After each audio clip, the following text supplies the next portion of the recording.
welcome back to the Attack the Rack YouTube channel. This is the Attack the Rack Daily Lineup Show. Today is Tuesday, September the 17th. We've got Trent and Big Mo back, ready to go. Guys, every family party or social event needs something special. Bubba's Bounce House Rentals, LLC can do that for you. They provide inflatable bounce houses and water slides on top of great service in the West Michigan Lakeshore area. Call Bounce Master Sam at 616-485-0257 today and mention Attack the Rack to get $25 off your next rental. Also, find Bubba's Bounce House Rentals, LLC on Facebook. Bubba's Bounce House Rentals. All we rent is fun. Like I said yesterday on the program, yesterday we talked NFL. Today we're talking college football. Trent, I know you are not a Michigan fan. You're a Buckeye. But Big Mo and I, Michigan fans, not off to a good start here this season. Did get a win against Arkansas State, but what was the final? 28-18. So a little bit disheartening there. Big Mo, what did you see watching that game on Saturday? Even though you and I tried to watch the first half together, and I think we spent more time nodding off than actually watching. Yeah, I'm still not too worried. I mean, that game was 28-3 at half, wasn't it? Yeah, something like that. Yeah. And then, whatever happened in the second half, I mean, you left, I probably napped. Arkansas State got that late score. Warren didn't look very good. The defense doesn't seem to make enough plays that everybody's happy. I'm not worried. I still think I think they give USC a run next week. It just doesn't look. But you know what? That's if you recall, the 3 years prior, it never looked that great anyway. All the time, that's just Michigan football. They kind of they do it their own way.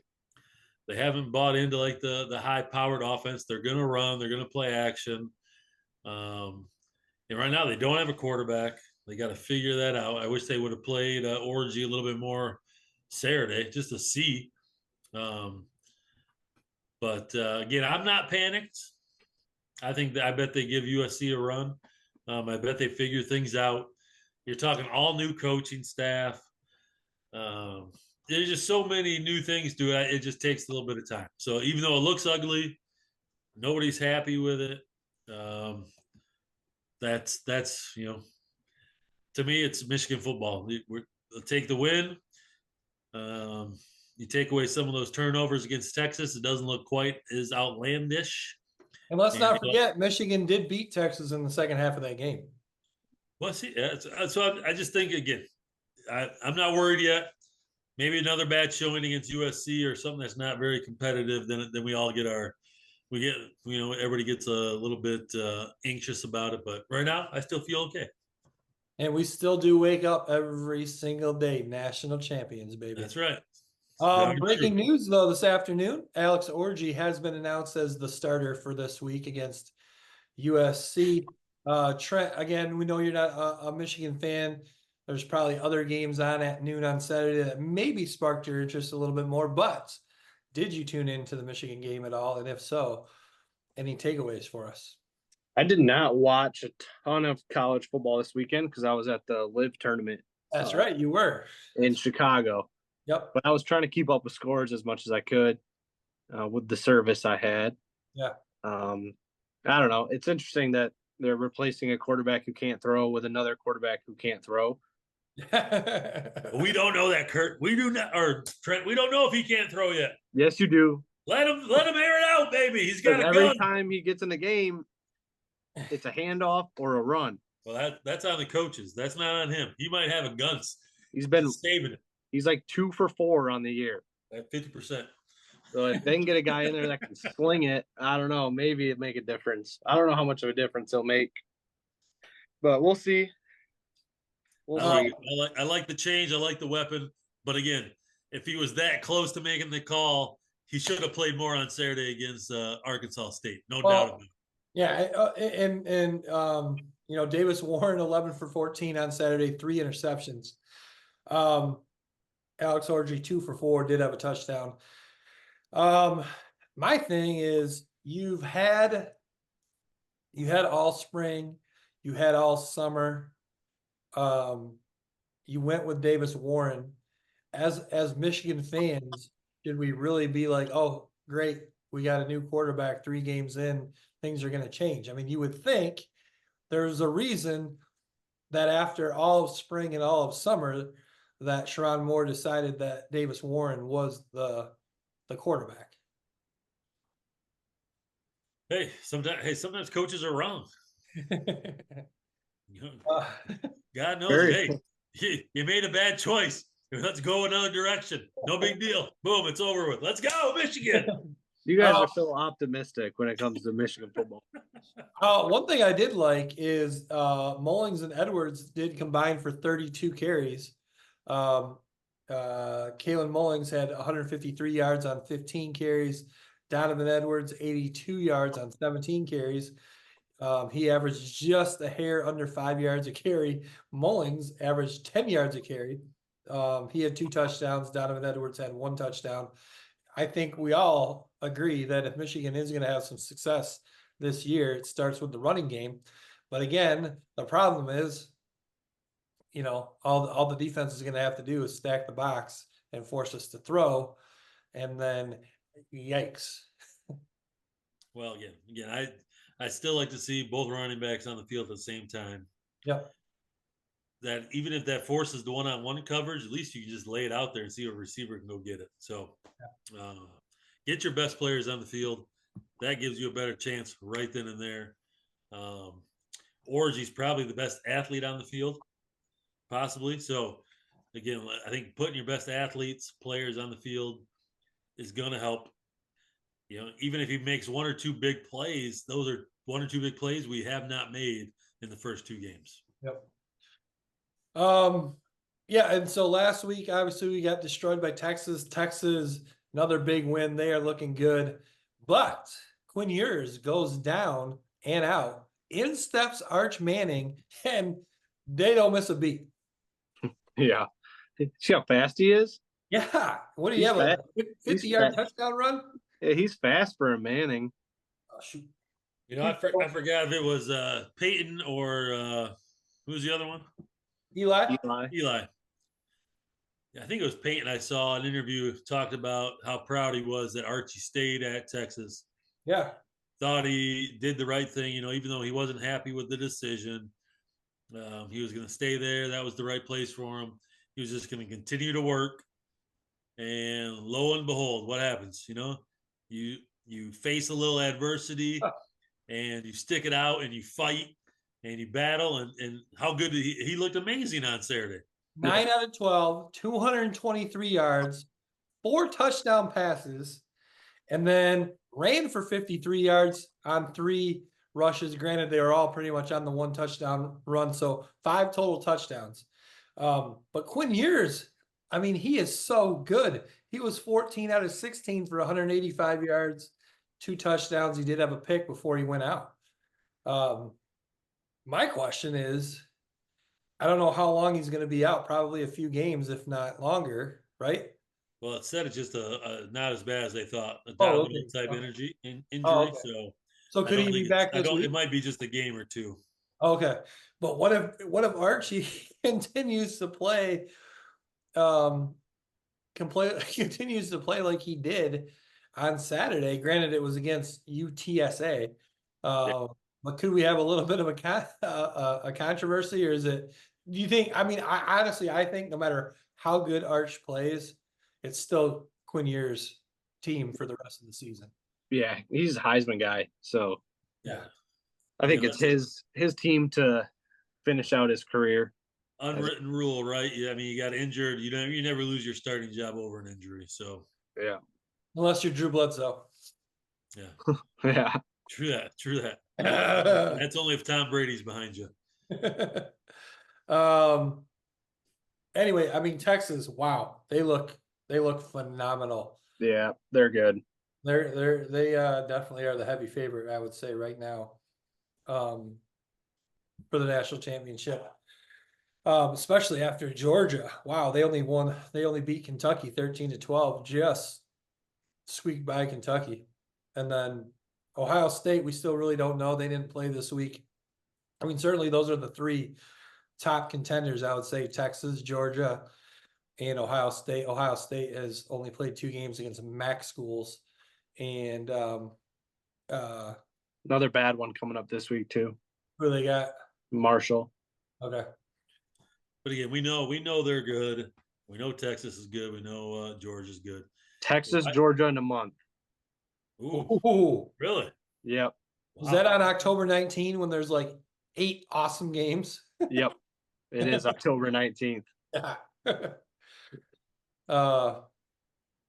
What were Big Mo? Well, I was still gonna say, again, Michigan fans get so maybe worried about this, but Texas is definitely. I mean, unless barring a huge injury, they're gonna be one of the better teams.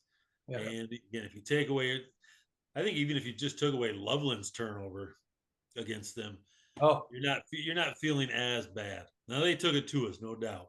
in the first half, yeah. Yeah. So again, I watching Texas on TV, against Michigan. They're definitely, I think, one of the top 3 teams in the country. And then to take I feel good about where Michigan's at. It's going to take some time. I don't think we're at Ohio State's level right now, or Texas, or Georgia, but they are Michigan. They are defending national champions, so that's got to be said. And we got to beat USC. We got to beat one other good team. And then we're feeling okay. We're feeling all right. Hey, Kurt, I hate to rain on your parade, but you only outscored Texas by 2 points in the second half. Yeah, But beat them. the key word there is outscored. With 0 touchdowns. Yeah, we outscored them 9-7, right? Yeah. 3 field goals. Right, we weren't looking for the numbers. Just let us have our feelings right now. Hey. I think we'll have a much better idea of where we're at. Yeah, USC will be a good test. Again, sure. And all of a sudden now you're throwing Orji into that mix. Yeah. Is that really fair to give him 1 game against? It's like, here you go. Here's a top 10 luck. school. Like, yeah. So again, I don't know. I expect it to be competitive. Is he ready for that type of atmosphere quite yet? I doubt it. So it may take a few more games. But helps that it's at the big house. What's that? Yes. It helps that it's at the big house. Yeah. And the problem too is, like, yeah, it's unfair to all of a sudden throw him into that, and it's still so early in the season.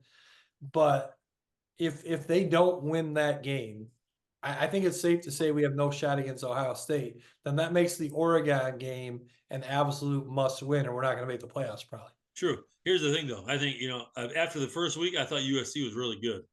And then I just watched LSU get, for a half, get hammered. Yeah, they did come back and win. Yes. So I'm not sure USC is quite as good as maybe everybody's going to give them credit for the first week. Sure. But it is. I would say we probably got to win one of these 2, USC or Oregon. Otherwise, we're going to be feeling the heat quite a bit. Yeah. And then last, again, despite not being a very good team, you just can't not talk about the Colorado Buffaloes. Big win over rival Colorado State, who I think Colorado State did get them last year, right? I think. I'm not too sure. They've been historically bad, though. Oh, yeah. I think Colorado got them last year, Kurt. Really? I think it was close. It was close. Yeah, okay. Look that up, because there's all kinds of drama with Dion and their coach after the game when they went to shake hands. I could have swore Colorado State won. Look that up. But anyway, another big red flag. Shedeur Sanders after the game refuses to shake the hand of Colorado State's quarterback. Their quarterback comes up, extends his hand, and Shedeur is all mad at him, alleging that Colorado State's quarterback was talking trash online or something. But who really cares? Shake the guy's hand. You won the game and move on. So last year, Colorado won by a touchdown. Maybe it was even a late score, I think.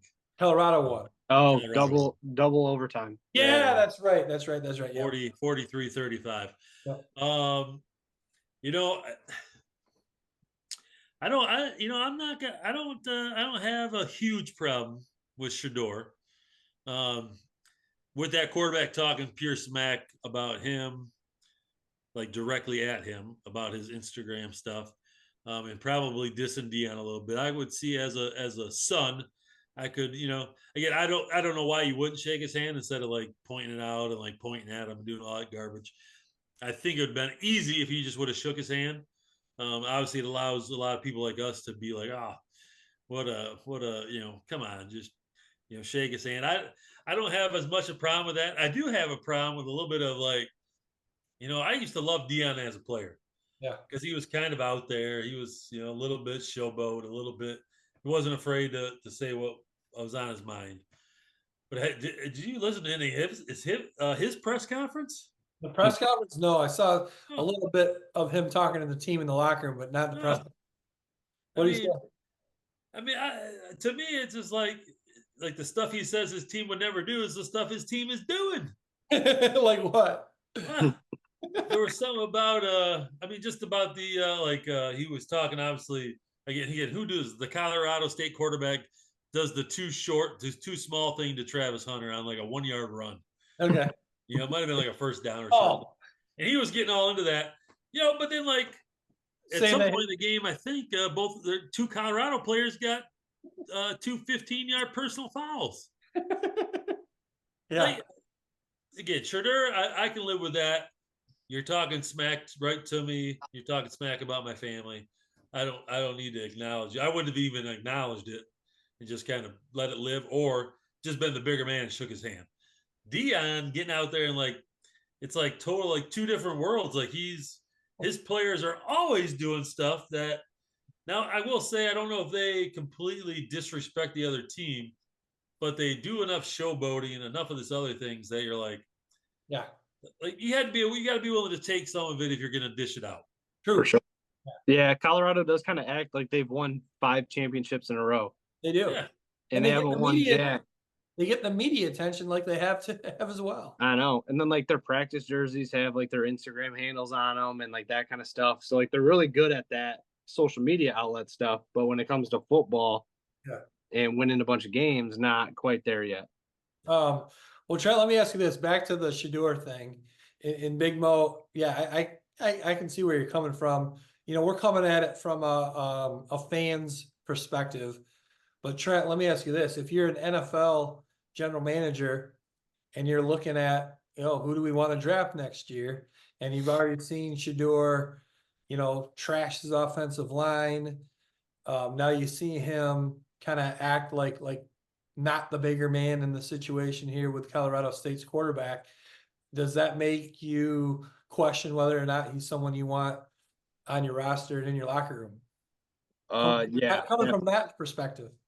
Definitely.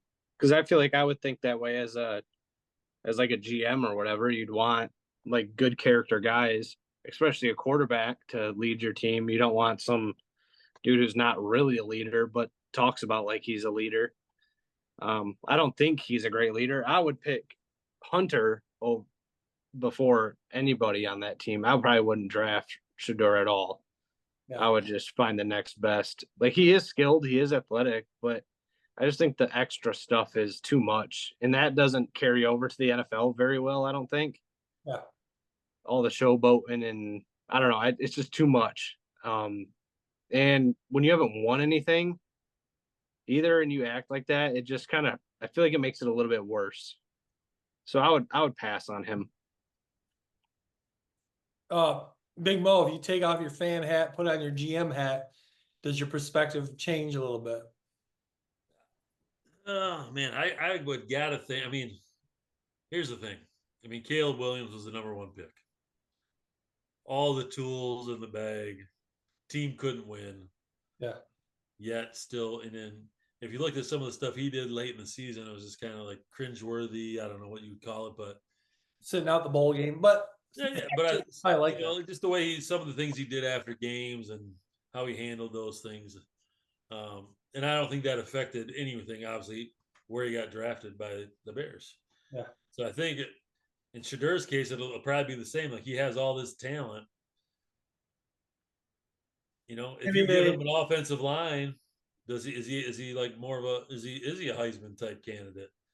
If Colorado could go out and win 8 to 10 games. So I think a GM probably is thinking a little bit on the line like we can change him. Yeah. Like he's got a pro dad. He knows he's going to be versed very well in what the pro game looks like and how to act. You know, but in my eyes, I see it being a Caleb Williams type situation, where maybe like it doesn't go as smoothly as maybe everyone expects. All right. All right. Anything else from this past weekend in college football? Tennessee's quarterback is good. Yeah. Nico something. Yeah, they look pretty good. Well, they beat up on somebody, scored like 60 points and a half. Yeah, they have a good offense. Yeah. Very good offense. They may be another team to look out for if they can continue to keep winning in playoff wise. Let's see if Tennessee plays who they play. Do they play Georgia or do they play? They play Oklahoma this week. They got Bama, Alabama, and Georgia. They don't play Texas though. No, but you got Georgia in there. Yeah. So yeah, Alabama's looking pretty good right now too. Yeah, they are. Milroe's pretty good. Yeah. Yep. If he continues to play like that, they're going to be a top 4 team by the end of the year. Yeah.